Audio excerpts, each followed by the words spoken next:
Doctor Akkineni Nageswararao గారు ఏఎన్ఆర్ అని పిలిచేవారు. క్రమశిక్షణకు మరో పేరు ఏఎన్ఆర్. మరి రామారావు నాగేశ్వరరావు గారు ఇద్దరు కూడా సినిమా ఇండస్ట్రీకి రెండు కళ్ళు అని అనేవారు. లెఫ్ట్ ఐ ఒకళ్ళైతే రైట్ ఐ ఒకళ్ళు.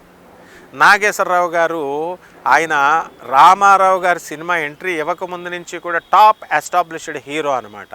అయితే రామారావు గారు ఒక పాత్రలో వచ్చేసరికి ఒక్క నిమిషంలో కనిపెట్టేసే అంత మేధాశక్తి ఉంది నాగేశ్వరరావు గారికి. ఆయన ఈ కొత్త కుర్రాడు వచ్చాడు, ఒడ్డు పొడుగు బాగుంది, పర్సనాలిటీ బాగుంది, ఏనాటికైనా సరే మనకి ఈయన గట్టి పోటీ ఇవ్వచ్చు అని చెప్పి అంచనాని ఫస్ట్ సినిమాలోనే తోటరాముడు సినిమాలో రామారావు చిన్న పాత్ర వేస్తేనే కనిపెట్టేసి ఆయన ఏం చేశారు, డాక్టర్ నాగేశ్వరరావు గారు చాలా జాగ్రత్తగా సెలెక్టివ్గా పాత్రలు తీసుకునేవారు. ఎన్టీ రామారావుకి అన్నీ కూడా పౌరాణికంలోకి వెళితే ఇప్పుడు ఆయన ఆజానుబాహుడు కాబట్టి ఎన్టీ రామారావు గారు ఆయన స్వయంగా నాగేశ్వరరావు గారు చెప్పిన ఇంటర్వ్యూస్ చూస్తే మీకే తెలుస్తుంది. ఆయన ఆజానుబాహుడుగా ఉంటాడు, రాముడిగా, కృష్ణుడిగా, దుర్యోధనుడిగా, తర్వాత ఈయన రావణుడిగా ఏ పాత్రలైనా మెప్పిస్తారు. అదే పాత్రలు ఈయన వేస్తే ఎట్లా కుదరదు. నా పర్సనాలిటీ చిన్నది, పొట్టిగా ఉన్నాడు కాబట్టి చంద్రగుప్తుడిగా, చాణక్యుడిగా వాళ్ళిద్దరూ వేసినటువంటి సినిమా అత్యద్భుతం. ఇప్పుడు రామారావు నాగేశ్వరరావు గారి సినిమాలు వస్తే అసలు మల్టీ స్టార్ ప్రోగ్రామ్స్ కాబట్టి ఎన్టీఆర్ అండ్ ఏఎన్ఆర్ ఫ్యాన్స్తో పండగలు, జనాలు, థియేటర్లు అంతా కూడా ఏలలు. ఆ తర్వాత చక్కగా అసలు ఖాళీ ఉండేది కాదు థియేటర్. కాబట్టి రామకృష్ణులు ఇలాంటి సినిమాలన్నీ కూడా, చంద్రగుప్త, చాణక్య ఇవన్నీ కూడా సూపర్ హిట్ మూవీస్ నాగేశ్వరరావు గారికి. మరి నాగేశ్వరరావు గారు ఏమిట్రా ఆయనలో ఉన్నటువంటి స్పెషాలిటీ అంటే, రామారావు గారు దైవభక్తి బాహాటంగా చేస్తే నాగేశ్వరరావు గారు కూడా భక్తుడే. చాలామంది నాస్తికుడు అని చెప్తారు. ఆయనతో నాకు సాన్నిహిత్య సంబంధం ఉంది కాబట్టి నాకు తెలుసు. బికాస్ ఆయన ఇంటికి చాలామంది టీవీ రిపేర్ చేసేవాళ్ళు, అందరూ వెళ్ళేవారు, అందరినీ కూర్చోపెట్టి ఏమయ్యా అని జోకులు వేసేవాడు, టీ ఇచ్చేవాడు, వాళ్ళు వచ్చి చెప్పేవారు. అలాగే నాగార్జున గారు వాళ్ళ మిస్సెస్ అమలా బ్లూ క్రాస్ సొసైటీలో మేమంతా కలిసి వర్క్ చేస్తాం. ఎవ్రీ సండే నాగార్జున గారు వస్తారు, చక్కగా వచ్చి 10,000 ఇచ్చేవారు. అప్పుడు కూడా కుమారి అనే ఆ అమ్మాయి ఇప్పుడు కూడా బ్లూ క్రాస్లో పనిచేస్తుంది, అమల మేడం. సిసింద్రి అప్పుడు మనవాడు అఖిల్ చిన్నపిల్లాడు 6th 7th క్లాస్లో, అఖిల్ కమ్ హియర్ అంటే వచ్చేవాడు, డిసిప్లిన్. వాడితో నేను మాట్లాడేవాడిని. అప్పుడు అంటే నిగర్విగా పెంచింది ఆ నాగేశ్వరరావు కుటుంబంలో అమల. నాగేశ్వరరావు గారి కుటుంబంలో ఏంటంటే గర్వం ఉండదు, మేధావులు. నాగార్జున్ని ఒక సంఘటనలో నాగేశ్వరరావు గారు వాళ్ళ ఫ్రెండ్స్ అందరూ కూడా నాగార్జున గారిని ఏడిపించేవారట. మీ నాన్న చాలా పిసినారుడు, హైదరాబాద్ పబ్లిక్ స్కూల్లో నాగార్జున చదువుతుంటే ఆయన మీ డాడీ ఇంటర్మీడియట్లో మీకు కారు ఇవ్వట్లేదు అని అంటే, అప్పుడు నాగార్జున గారు ఆయనకు కొంచెం బాధ కలిగి వాళ్ళ డాడీని అడిగాడు, డాడీ నువ్వు నాకు ఇవ్వట్లేదు, మీరు నిన్ను ఇలా పిసినారని అనుకుంటున్నారంటే, అరే పిచ్చోడా, నువ్వు ఇప్పుడు క్రమశిక్షణలో బస్సులోనే వెళ్ళాలా, నువ్వు ఇప్పుడు బస్సులో వెళ్తే తర్వాత కారులో తిరిగి సుఖపడతావు. ఇప్పుడు నువ్వు ఎంజాయ్ చేసేసి కారుల్లో వెళ్తే తర్వాత నీ ఫ్రెండ్స్ వచ్చి నిన్ను ఏం సేవ్ చేయరు, నీకేమి డబ్బులు ఎవరు. సో సెల్ఫ్ డిసిప్లిన్ అని చెప్పి ఒక సూపర్ స్టార్ ఆ కాలంలో పద్మశ్రీ, మరి అటువంటి గొప్ప నెంబర్ 1 హీరో. నిజం చెప్పాలంటే ఎన్టీ రామారావు గారి కంటే కూడా నాగేశ్వరరావు గారికి క్రేజ్ ఎక్కువ. నాగేశ్వరరావు గారు ఆయన ఎన్టీఆర్ గారు మాస్ హీరో కాబట్టి మనందరం లైక్ చేసేస్తాం. నాగేశ్వరరావు గారు క్లాస్ హీరో కాబట్టి సమ్ సెక్ట్ ఆఫ్ పీపుల్, ఆడవాళ్ళు ముఖ్యంగా, వాళ్ళు చక్కగా క్లాస్ పీపుల్ నాగేశ్వరరావు గారిని బాగా ఇచ్చేసేవారు. అయితే ఆయన చక్కగా మరి అంత క్రమశిక్షణగా కొడుకుని మొహమాటం లేకుండా ఎవరేమనుకున్నా సరే కేర్ చేయకుండా ఆయన్ని నడిపించేవారు. ఇప్పుడు కూడా బంజారా హిల్స్ రోడ్ నెంబర్ 1లో సాక్షి ఆఫీస్ పక్కన కేర్ హాస్పిటల్ పక్కిల్లే మన భాస్కర్ మెడికల్ కాలేజ్ ఓనర్ ఉంటాడు, ఆయన ఇల్లు. ఆయన పక్కిల్లే రెడ్డి నాయుడు అని ఉంటుంది, అందులో శివకుమార్ అని నా ఫ్రెండ్ ఇప్పుడు కూడా ఉన్నాడు ఇంట్లో. ఆయన కూడా హైదరాబాద్ పబ్లిక్ స్కూల్ జగన్తో పాటు చదువుకున్నాడు, క్లాస్మేట్. నాగార్జున వీళ్ళకి కొన్ని సంవత్సరాలు సీనియర్ అనమాట. అయితే వాళ్ళ వీధిలో నాగేశ్వరరావు గారి కూతురు ఇల్లు ఉండేది, ఇప్పుడు అమ్మేసుకున్నారనమాట. ఆమె నాగసుశీల గారి ఇల్లు, ఎదురుకుండగా ఇల్లు.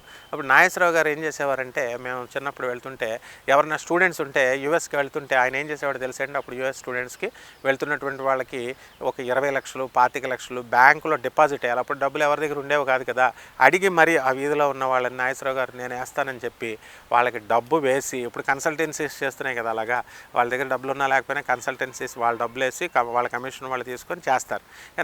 నాగేశ్వరరావు గారు ₹1 కూడా తీసుకోకుండా ఫ్రీగా స్టూడెంట్స్ని ఎంకరేజ్ చేస్తూ నాకు తెలిసి 7-8 కేసులు చేశారు. యూఎస్కి ఆయన డబ్బులు వేసేవారు, అడిగి మరీ వచ్చి వేసి పంపించి ఆ తర్వాత మళ్ళీ వాళ్ళ డబ్బులు వాళ్ళకి ఇచ్చేసేవారు అనుకోండి నాగేశ్వరరావు గారికి.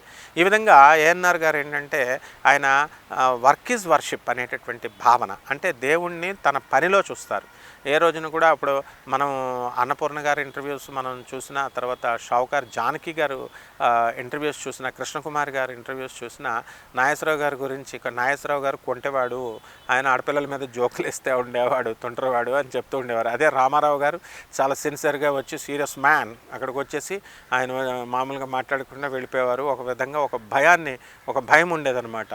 అటువంటి రామారావు గారే భానుమతి గారిని చూసి కాస్త భయపడేవారట. ఎవరికి భయపడని రామారావు గారు భానుమతి రాగానే స్టాండప్ అనమాట, ఈయన నుంచుని రెస్పెక్ట్ ఇచ్చేవారు. ఇదంతా ఏదో నుంచుండిపోయారంటే ఏదో మనం ఇదని కాదు. అక్కడ ఏంటంటే పాత వాళ్ళని, టాలెంట్ ఉన్న వాళ్ళని, వయసు వాళ్ళని రెస్పెక్ట్ ఇవ్వడం నాగేశ్వరరావు గారికి, రామారావు గారికి అలవాటు అనమాట. అలాగే మనకి దివిసీమ నెల్లూరులో అప్పుడు మనకి పెద్ద సైక్లోన్లు వచ్చేసి, తుఫాన్లు వచ్చేసి మొత్తం అంతా ప్రజలంతా అడుక్కుంటుంటే రామారావు గారు, నాగేశ్వరరావు గారు ఇద్దరు జోలుకెట్టి మొత్తం ఆ దివిసీమ తుఫాన్లో ఆ క్షామంలో వాళ్ళు డొనేషన్స్ వసూలు చేసి ఇచ్చారు. అందువలన అందరినీ కూడా ఎప్పటికప్పుడు ఇండస్ట్రీని ఇక్కడికి హైదరాబాద్ నుంచి, మెడ్రాస్ నుంచి హైదరాబాద్కి షిఫ్ట్ చేయడంలో మొట్టమొదట షిఫ్ట్ చేసిందే నాగేశ్వరరావు గారు.